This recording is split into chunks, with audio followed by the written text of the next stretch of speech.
Tinuod ba nga gihigugma ko sa Dios? Mga kaigsuunan, mayong adlaw kanatong tanan. Ang atong topic karon sa atong pagpaambit nagigikan sa credo. Sa dihang miingon kita, I believe in God, the Father Almighty. Kuyog niini mao ang tema sa divine providence. Tingali makabantay ta sa kada adlaw kapila ta manguros. Sa atong pagpangaros, moingon kita sa ngalan sa Amahan, sa atong agtang. Atong hinumduman, ang damgo sa Amahan alang kanatong tanan, diha sa atong agtang.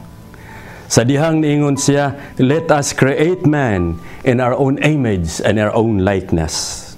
Diha, we are gifted with life, with dignity. Sa DIOSNONG kinabuhi. Iyang damgo na isama kaniya. Gani, gikan kita sa abog, ug abog lamang kitang tanan. Pero, when God breathed on us, He breathed His own life. We are made divine in His image and His own likeness. Busa, I am a beloved. I am gifted, and I'm gifted to give. This is the most intimate truth about all human beings, the gift of life, the gift of friendship from God. We are beloved. Ang maungga sa ato lamang mapaambit kung atong akuon, atong angkuon, ako pinalangga sa Dios. Duna say plano alang kanako. And I will claim it in my life.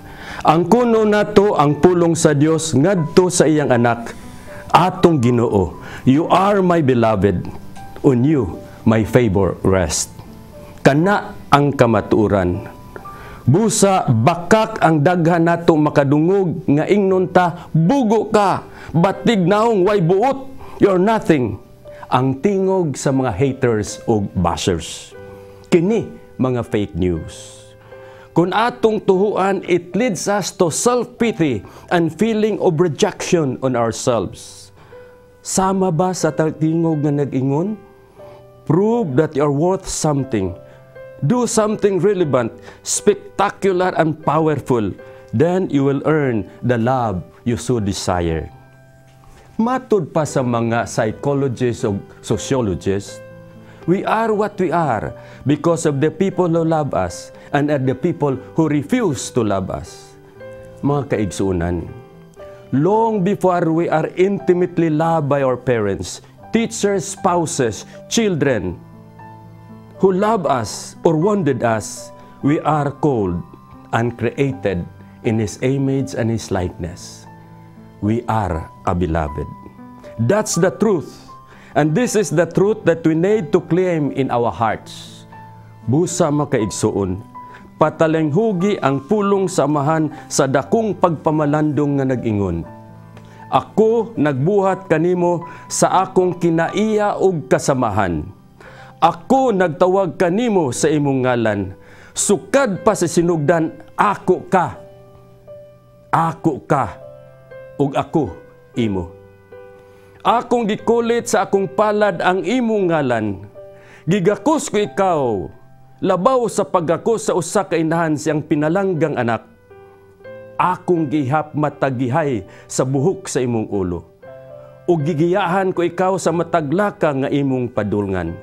Asa ka padulong, adto ako.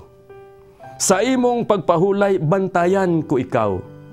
Tagaan ko ikaw sa pagkaong makabusog sa imong kagutom, tubig nga makapawala sa imong kahuaw.